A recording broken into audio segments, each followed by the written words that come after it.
আমার সকল বন্ধুকে জানাই স্বাগত। আমি আবার চলে এলাম একটি রেসিপি নিয়ে। রেসিপিটি দেখুন, দেখে ভালো লাগলে লাইক শেয়ার কমেন্ট অবশ্যই করবেন। আর যদি নতুন বন্ধু হয়ে থাকেন একটা সাবস্ক্রাইব করে দেবেন। আজ আমি আবারও নিয়ে এলাম আমার চ্যানেলে ছাড়া কয়েকটি রেসিপির থালি সাজানো। এখানে যা দেখছেন এসব তরকারিগুলোই আমার চ্যানেলে প্রত্যেকটি রেসিপিরই বড় ভিডিও ছাড়া আছে এবং শর্টসে আছে থালি সাজানো।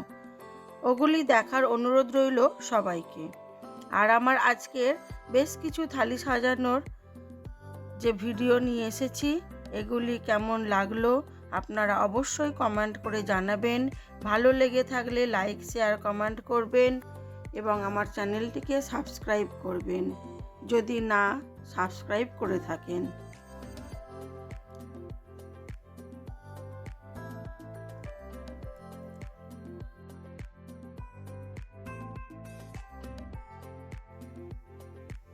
আমরা সাধারণত প্রত্যেকটি মধ্যবিত্ত ফ্যামিলিতেই ডাল ভাত তরকারি ভাজাভুজি খেয়ে থাকি এবং প্রত্যেকটি তরকারি এক একজনের মতো করে করেন। চিকেন অনেকেই একই মশলায় একই রকমভাবেই করেন, কিন্তু এই আগে পরে মশলা দেওয়া বা কিছুটা ভেজে দেওয়া এইভাবেই তরকারির স্বাদ পাল্টে যায়। তো আমি কিভাবে করি, কি ধরনের রান্না করি, সেই রান্নার রেসিপি আমার ভিডিওতে পেয়ে যাবেন। তো যারা খায় তারা তো সবাই নাম করেই, আর ঘরে থাকা সামান্য কিছু উপকরণ দিয়েই আমি রেগুলার রান্নাগুলো করে থাকি। খুব একটা বেশি যে মশলাপাতি দিই তাও না, এবং রেগুলার এটা করতে গেলে বাজারে ছুটতে হবে, ওটা করতে গেলে বাজারে ছুটতে হবে তাও না। কিন্তু ঘরে থাকা কিছু মশলাকেই ঘুরিয়ে ফিরিয়ে আমি নানাভাবে আমি তরকারিগুলোই বানিয়ে থাকি।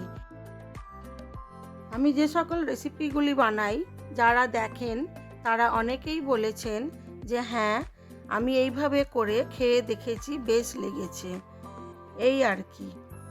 তো এখন তো বেশ কিছু বন্ধু বান্ধবও আমাকে বলে যে তোমার ভিডিও দেখলাম, বেশ ভালোই লাগলো, তুমি ওইটা বানিয়েছিলে, ওইভাবে আমিও করেছিলাম, খেতে বেশ লেগেছিল।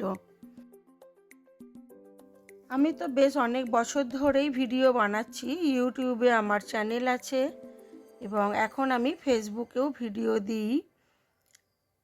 তো যারা দেখে তারা তো সবাই ভালোই বলে, কিন্তু ওই আর কি, নিজের শখে এইসব করা।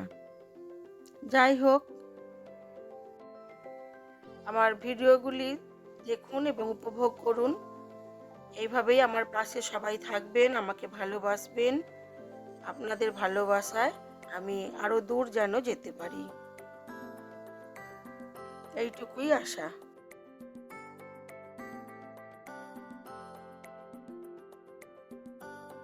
ভগবানের কাছে প্রার্থনা করি যেন আমি এইভাবে এগিয়ে যেতে পারি, আমার শখটাকে এইসবের মাধ্যমে পূরণ করতে পারি। আর কথা বলবো না, আপনারা আমার ভিডিওগুলি উপভোগ করুন এবং আমার পাশে থাকবেন, এইভাবে আমাকে ভালোবাসা দেবেন।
আজ এই পর্যন্তই। সবাই ভালো থাকবেন, সুস্থ থাকবেন, নিজেদের খেয়াল রাখবেন।